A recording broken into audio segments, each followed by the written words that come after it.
వెంకటేశాయ. గురుర్బ్రహ్మా గురుర్విష్ణుః గురుర్దేవో మహేశ్వరః గురుః సాక్షాత్ పరం బ్రహ్మ తస్మై శ్రీ గురవే నమః. జటిలం చీరవసనం దండకారణ్యవాసినం మునివేషధరం ధ్యాయేత్ అరణ్యే కాండ ఉత్తమే. శ్రీరామచంద్ర పరబ్రహ్మణే నమః. అథ శ్రీమద్ రామాయణే ఆదికావ్యే అరణ్యకాండే త్రయోదశ సర్గః. సహిరమ్యో వనోద్దేశః మైథిలీ తత్ర రంస్యతే సదేశశ్లాఘనీయశ్చ నాతి దూరే చ రాఘవ. అగస్త్య మహాముని రామచంద్రమూర్తితో మాట్లాడుతున్నటువంటి మాటలు. రామచంద్ర, నేను ఈ ఆశ్రమంలో ఉండవయ్యా అని నీవు రావటం ద్వారా మా ఆశ్రమం పావనమైనది అని నేను చెబుతూ ఉంటే, ఇక్కడ నుంచి కొంత దూరంలో దండకారణ్యంలో నివసించడానికి యోగ్యమైనటువంటి ప్రాంతం ఏదే అని నీవు అడుగుతున్నావు అంటే నీ ఆంతర్యం నాకు అర్థమైనది. రాక్షస సంహారానికి నీవు సిద్ధమైనటువంటి వాడివని, అలా రాక్షస సంహారం ఈ ప్రాంతంలో చేసినట్లయితే మా తపస్సులకు భంగం కలుగుతుందనే భావంతో ఉన్నవాడివని, అంతేకాదు సీతాదేవితోటి విహరించే ఉద్దేశంలో ఉన్నవాడివని ఇవన్నీ కూడా నాకు తెలుస్తున్నాయి. కావున నీ అభీష్టం ప్రకారమే మరి కొంతసేపు ఇక్కడ మా ఆశ్రమంలో ఉండి ఆ తర్వాత నీ అభీష్టం ప్రకారం పంచవటి ప్రాంతానికి నీవు వెళ్ళవచ్చును అని చెప్పి రామచంద్రమూర్తితోటి అగస్త్యుల వారు చెబుతూ, మరి ఆ పంచవటి ప్రాంతానికే ఎందుకని అని అంటే ఆ ప్రదేశం యొక్క గొప్పతనాన్ని చెబుతూ, సహా వనోద్దేశ శ్లాఘనీయ, ఆ పంచవటి అటవీ ప్రాంతము ఎంతో గొప్పదిగా ఉంటుంది, విహరించడానికి నివసించడానికి, అదేవిధంగా నిత్యకృత్యములు స్నాన సంధ్యావందనాదులను నిత్యకర్మానుష్ఠానాలు ఆచరించడానికి అన్నింటికీ కూడా చాలా యోగ్యంగా ఉంటుంది. నాతి దూరే, పైగా ఎక్కువ దూరం కూడా కాదు, మన ఈ ఆశ్రమానికి 2 యోజనముల దూరంలోనే ఉన్నది, దగ్గరగా ఉన్నట్లే. అంతేకాదు రాఘవ, మైథిలీ తత్ర రంస్యతే. ఏ సీతాదేవి అయితే సుకుమారవతి అయ్యుండి రాజ్యంలో సకల రాజభోగాలు అనుభవించడానికి అవకాశం ఉన్నటువంటిది అయి కూడా వాటినన్నింటినీ తృణప్రాయంగా విడిచిపెట్టి భర్త అయినటువంటి నీకోసం వనవాసానికి వచ్చినదో ఆమె ఆనందముగా గడపడానికి ఆ పంచవటీ తీరం చాలా యోగ్యంగా ఉంటుంది. అక్కడ సీతాదేవి చాలా ఆనందంగా గడుపుతుంది రామచంద్ర. కావున ఆ పంచవటీ తీరానికి వెళ్ళవయ్యా అని చెప్పి అంటూ, ఆ పంచవటి గోదావరి నదీ తీరంలో ఉన్నది అనే విషయాన్ని తెలియజేస్తూ, గోదావర్యా సమీపే చ మైథిలీ తత్ర రంస్యతే ప్రాజ్యమూల ఫలశ్చైవ నానాద్విజగణాయుత. ఇంకా అంటున్నారు, ఆ పంచవటి గోదావరి నదీ తీరంలో ఉన్నది అన్నారు. ఏమిటి గోదావరి నది యొక్క విశేషము ఏమిటి? ఆ గోదావరి అనే పదానికి ఉన్నటువంటి పరమార్థం ఏమిటి అంటే మనకు నిఘంటువుల్లో తెలియజేస్తున్నారు. గాం జలం స్వర్గం వా దదాతీతి గోదా. గాం జలం స్వర్గం వా దదాతీతి గోదా అని చెప్పి అన్నారు. తాసు వరి గోదావరి. తాసు వరి, వరి అంటే శ్రేష్ఠ అని అర్థం. అవున గోదావరి అన్నారు.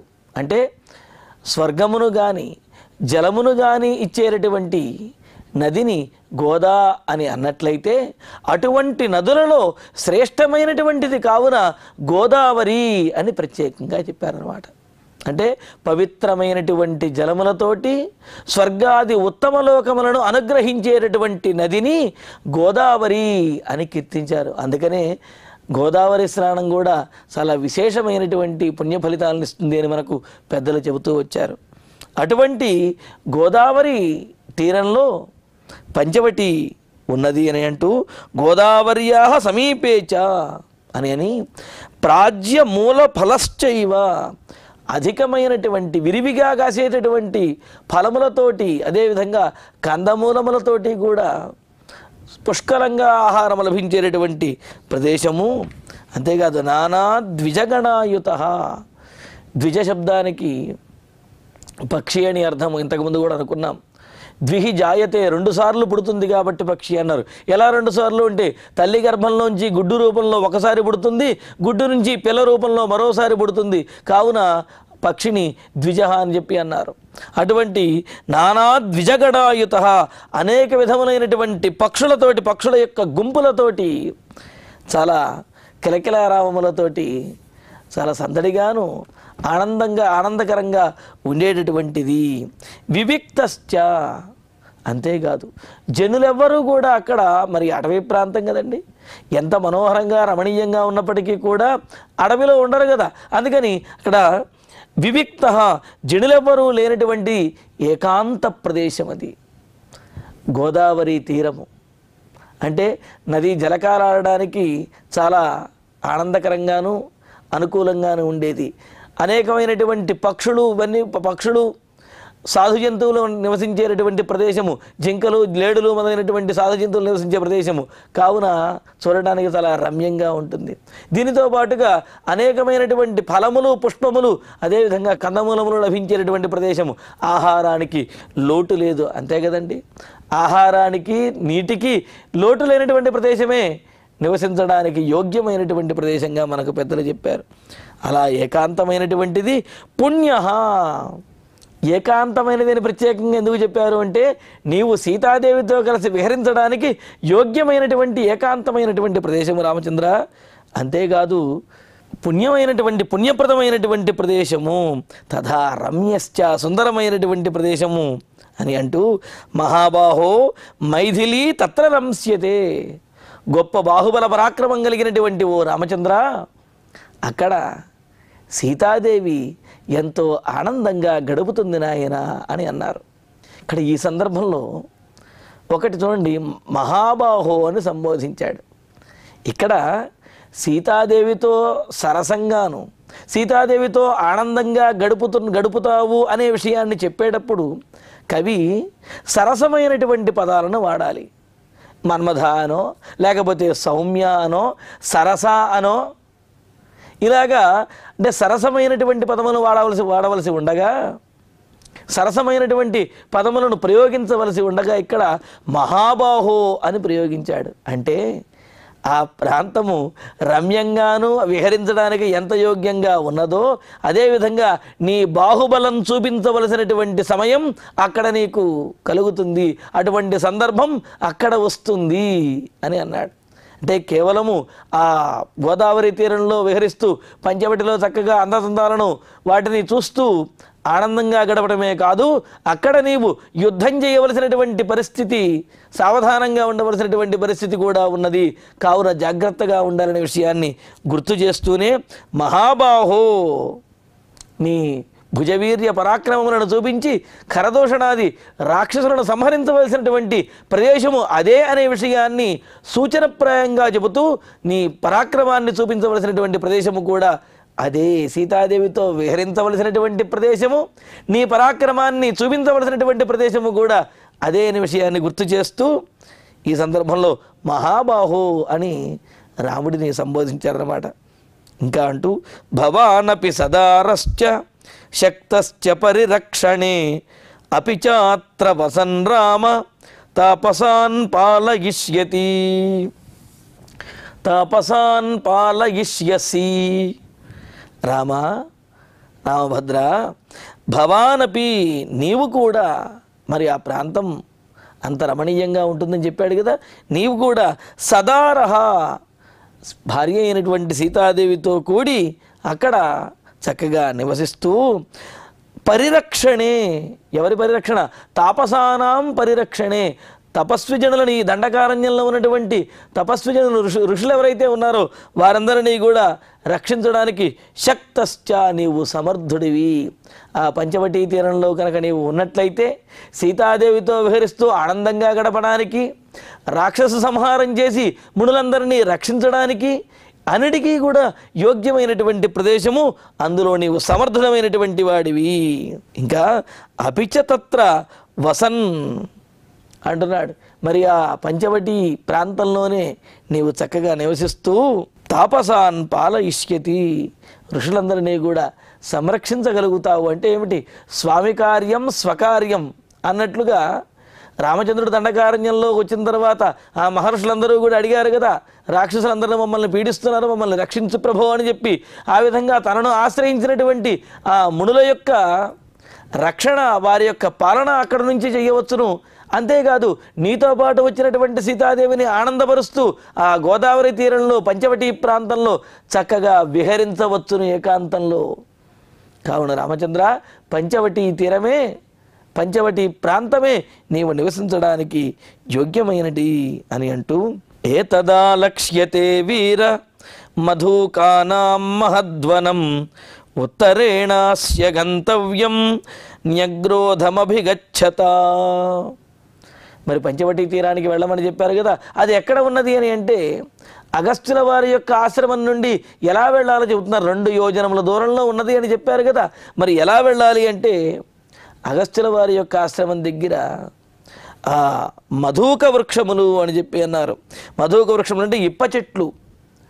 ఆ ఇప్ప చెట్లు ఎక్కువగా ఉన్నాయన్నమాట అగస్త్యుల వారి యొక్క ఆశ్రమం చుట్టూ కూడా.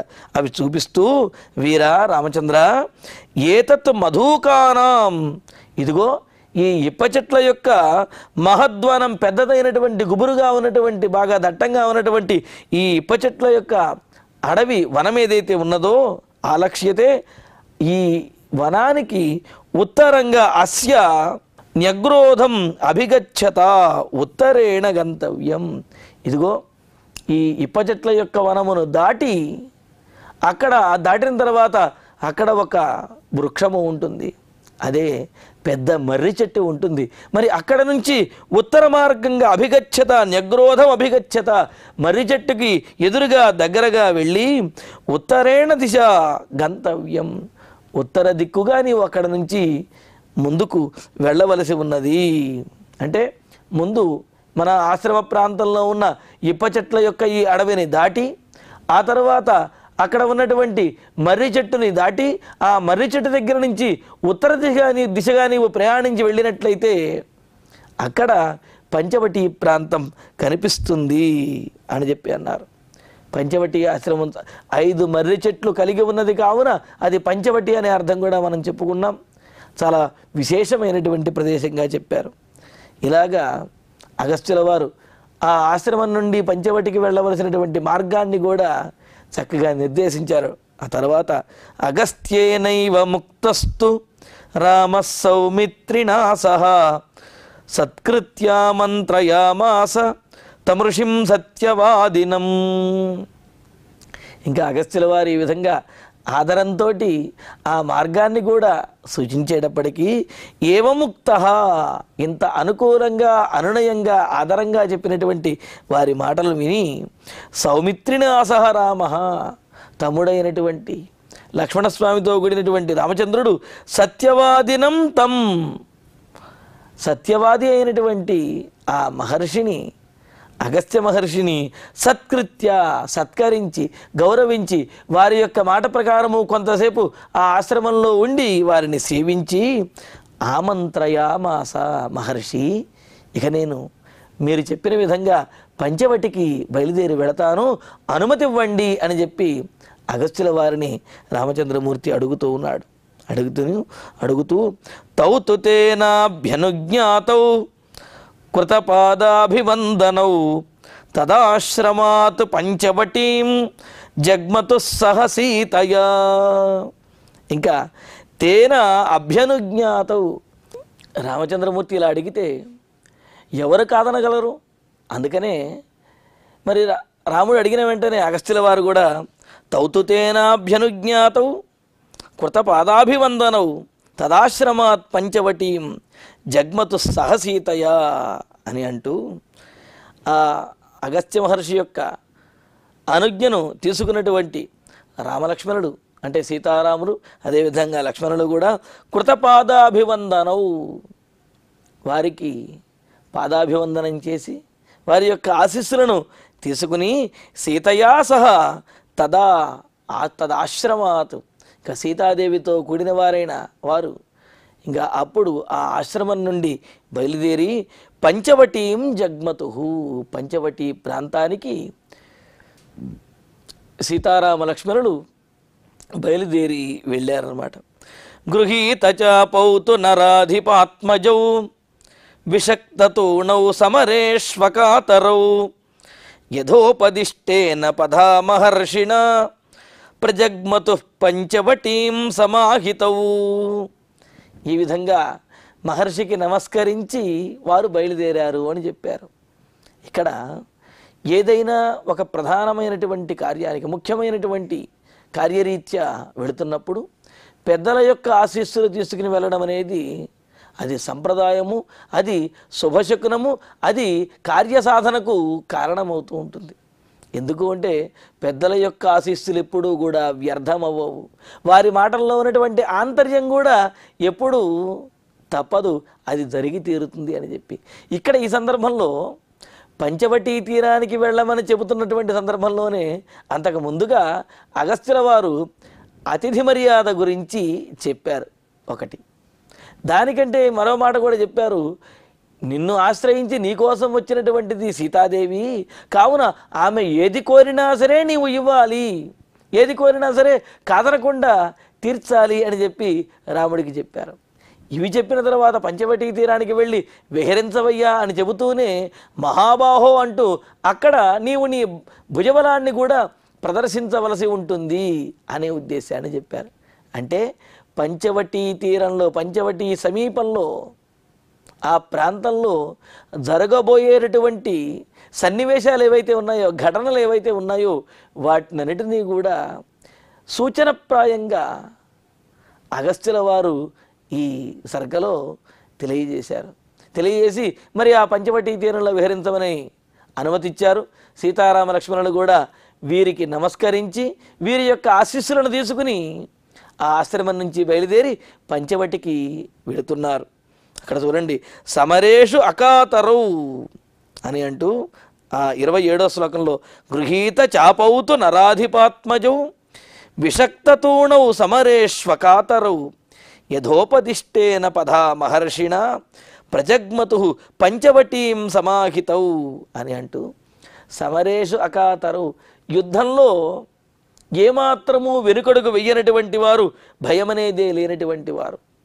అంటే సహజంగా ఏమనిపిస్తుందంటే యుద్ధం చేసేటప్పుడు అనుకూలంగా కనుక ఉన్నట్లయితే ఇంకాసేపు యుద్ధం చేద్దాము అని, ప్రతికూలంగా కనుక ఉన్నట్లయితే యుద్ధాన్ని అంత త్వరగా ముగించేస్తే అంత మంచిది అని అనిపిస్తుంది.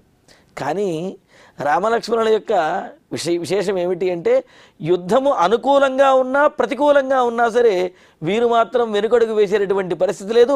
ఇంకా విశేషం, ప్రతికూలమైనటువంటి పరిస్థితుల్లో మరింత పోటీగా పట్టుదలగా వీళ్ళు యుద్ధం చేయడానికే సిద్ధపడతారు. అందుకనే ఇక్కడ సమరేషు అకాతరౌ, యుద్ధములో ఏమాత్రము భయము వెనుకడుగు వేయనటువంటి వారు, భయం లేనటువంటి వారు, వెనుకడుగు వేయనటువంటి వారు విషక్తతూణౌ.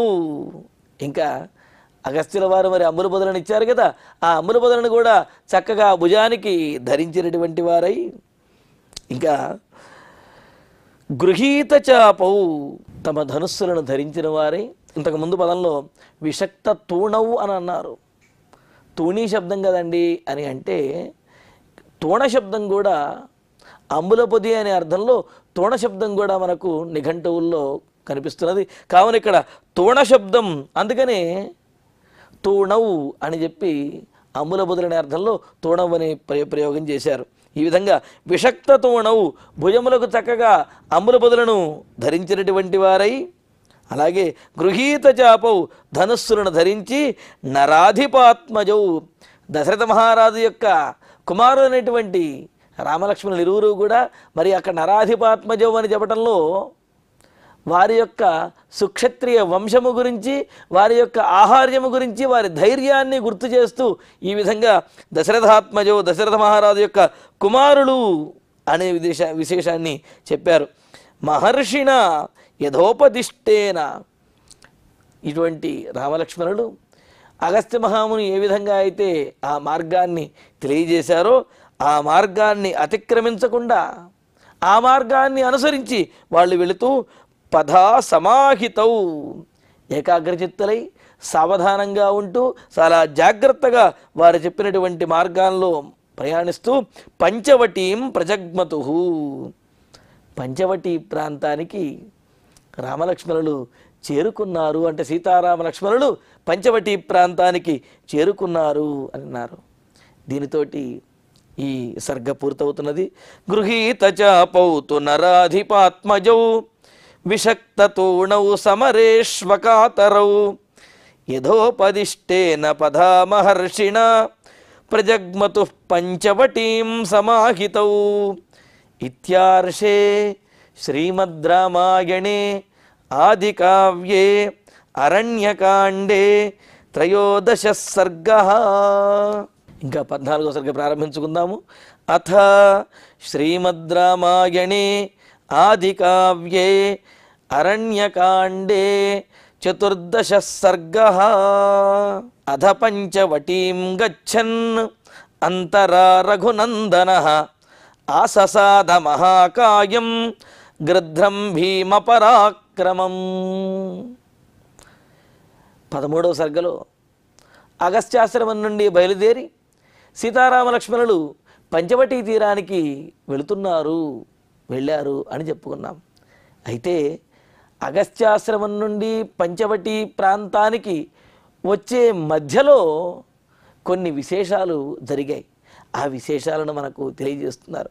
అందులోనూ రామాయణంలో చాలా అందరూ గుర్తుపెట్టుకోవలసినటువంటి ఒకానొక సచ్చరిత్ర కలిగినటువంటి గొప్పవారైనటువంటి భాగవతోత్తములు పక్షిరాజు మనకు ఈ సర్గలో తారసపడుతున్నారు. వారి యొక్క విశేషాన్ని మనం తెలుసుకోబోతూ ఉన్నాం. అథ పంచవటీం గచ్చన్ అంతరా రఘునందనః ఆససాద మహాకాయం గృధ్రం భీమపరాక్రమం అని అంటూ మరి గృధ్రరాజు అయినటువంటి జటాయువును కలిసినటువంటి విశేషాన్ని ఈ సర్గలో మనకు తెలియజేస్తున్నారు. అథ రఘునందనః, అగస్త్యాశ్రమం నుండి బయలుదేరినటువంటి సీతాలక్ష్మణులతో కూడినటువంటి ఆ రామచంద్రుడు పంచవటీం గచ్చన్, పంచవటికి అంటే అగస్త్యాశ్రమం నుండి పంచవటికి వెళుతూ ఇంకా మహాకాయం భీమపరాక్రమం అంతరా, ఆ మార్గ మధ్యంలో మహాకాయం పెద్దదైనటువంటి శరీరం కలిగినవాడు, భీమపరాక్రమం భయంకరమైనటువంటి పరాక్రమం కలిగినటువంటి గొప్ప బలపరాక్రమ సంపన్నుడైనటువంటి వాడైన గృధ్రం ఆససాద, ఒకానొక గ్రద్దను చూశాడు. ఆ గ్రద్ద ఎవరు? జటాయువు. ఆ జటాయువుని రామచంద్రమూర్తి ఈ సందర్భంలోనే మొదట కలిశాడు. సహజంగా అయితే సీతాదేవిని రావణాసురుడు తీసుకువెళ్ళేటప్పుడు జటాయువు రావణాసురుడితో యుద్ధం చేసినటువంటి విషయము, రావణాసురుడు జటాయువుని తన ఖడ్గంతో ఆ రెక్కలు నరికినటువంటి విషయము ఆ సందర్భంలో జటాయువు వచ్చినట్లుగా అనుకుంటాం. కానీ దానికి ముందుగానే జటాయువు ఈ సందర్భంలో రామచంద్రుడు కలుస్తాడు జటాయువుని. అక్కడ అదే చెబుతున్నాడు. మరి అగస్త్యుల వారు చెప్పినట్లుగా ఆ ఇప్ప చెట్ల యొక్క వనములను దాటి కొద్దిగా ముందుకు వెళ్ళేటప్పటికీ అక్కడ వారికి ఒకానొక మర్రి వృక్షము కనిపించింది.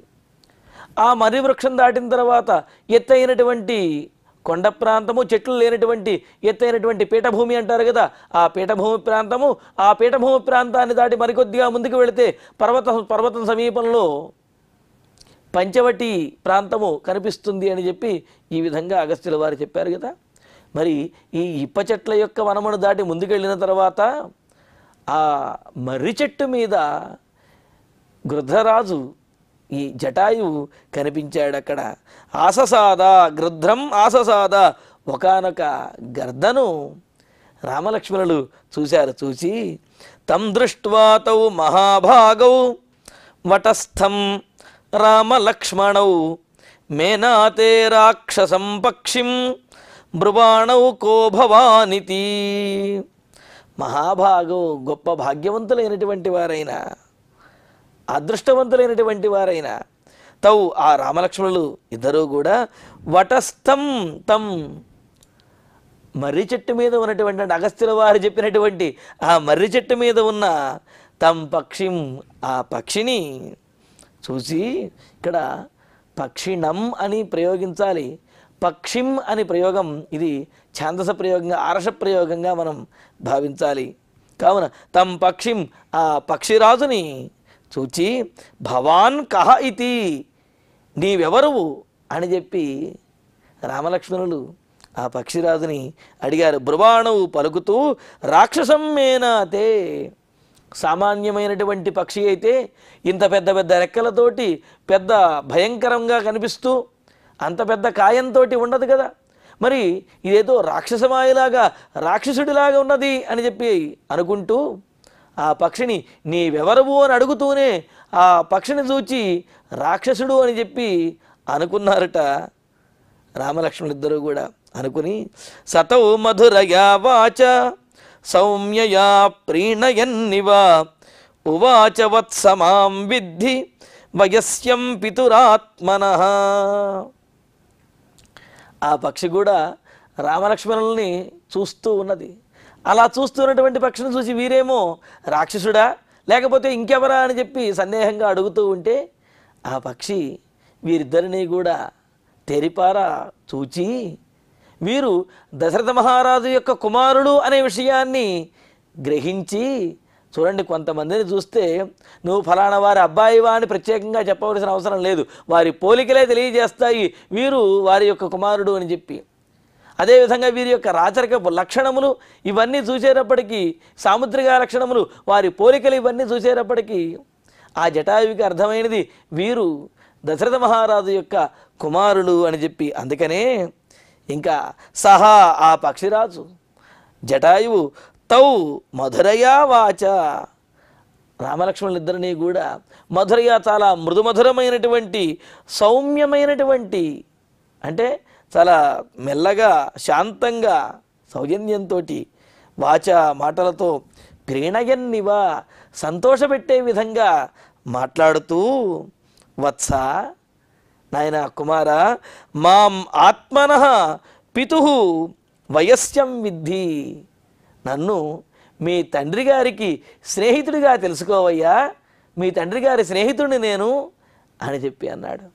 అంటే నాయన మీ తండ్రి గారు నేను స్నేహితులము కావున నీవు నన్ను చూచి ఎవరో రాక్షసుడనో లేకపోతే పరాయివాడనో నీవు భావించవద్దు, నేను మీ తండ్రి గారికి స్నేహితుడనే విషయాన్ని తెలుసుకో, నీవు చక్కగా రావయ్యా అని చెప్పి రామచంద్రుణ్ణి ఆహ్వానిస్తూ కుశల ప్రశ్నలు వేసే విధంగా రాముడితోటి జటాయువు మాట్లాడుతున్నాడు. మరి ఆ సందర్భంలో రాముడు చెప్పినటువంటి మాటలు, జటాయు యొక్క వచనములు, వీటినన్నిటినీ కూడా తర్వాతి ప్రవచనంలో తెలుసుకుందాము. ఇక ఇప్పుడు శ్లోకాలను పారాయణ చేసుకుందాము.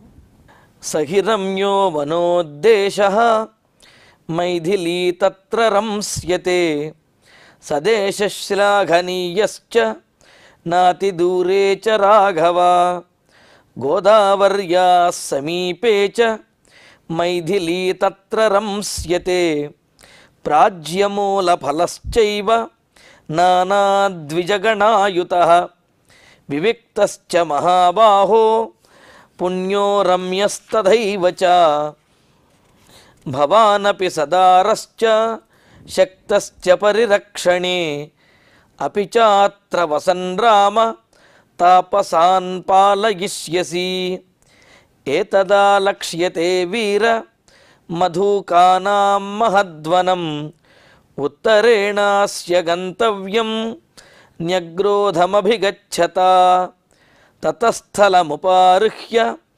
పర్వతస్యావిదూరతః ఖ్యాతః పంచవటీత్యేవ నిత్యపుష్పితకాననః అగస్త్యేనైవ ముక్తస్తు రామः సౌమిత్రిణా సహ సత్కృత్యా మంత్రయామాస తమృషిం సత్యవాదినం తౌ తు తేనాభ్యనుజ్ఞాతౌ కృతపాదాభివందనౌ తదాశ్రమాత్ పంచవటీం జగ్మతు సహ సీతయా గృహీత చాపౌ తు నరాధిపాత్మజౌ విషక్తతూణౌ సమరేష్వకాతరౌ యథోపదిష్టేన పదామహర్షిణా ప్రజగ్మతుః పంచవటీం సమాహితౌ గృహీత చాపౌ తు నరాధిపాత్మజౌ విషక్తతూణౌ సమరేష్వకాతరౌ యథోపదిష్టేన పదామహర్షిణా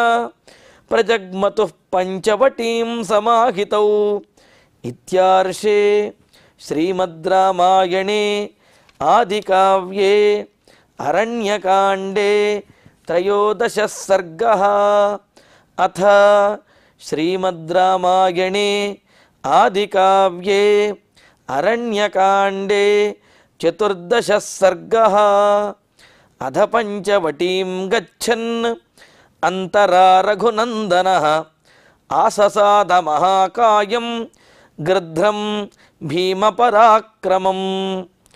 తం దృష్ట్వా తౌ మహాభాగౌ వటస్థం రామలక్ష్మణౌ మేనాతే రాక్షసం పక్షిం బ్రువాణౌ కో భవానితి. సతౌ మధురయా వాచ సౌమ్యయా ప్రీణయన్నివ ఉవాచ వత్స మాం విద్ధి వయస్యం పితురాత్మనః. ఇత్యార్షే శ్రీమద్ రామాయణే ఆదికావ్యే అరణ్యకాండే చతుర్దశ సర్గే శ్లోకత్రయం. ఇప్పుడు క్షమాప్రార్థన మంగళాంతంగా ఈ కార్యక్రమాన్ని పరిపూర్ణం చేసుకుందాం. యదక్షరపదభ్రష్టం మాత్రాహీనం తు యద్భవేత్ తత్సర్వం క్షమ్యతాం దేవ నారాయణ నమోస్తుతే. కాయేన వాచా మనసేంద్రియైర్వా బుద్ధ్యాత్మనా వా ప్రకృతే స్వభావాత్ కరోమి యద్యత్ సకలం వరస్మై నారాయణాయేతి సమర్పయామి. శ్రియః కాంతాయ కళ్యాణ నిధయే నిధయేర్ధినాం శ్రీవేంకట నివాసాయ శ్రీనివాసాయ మంగళం.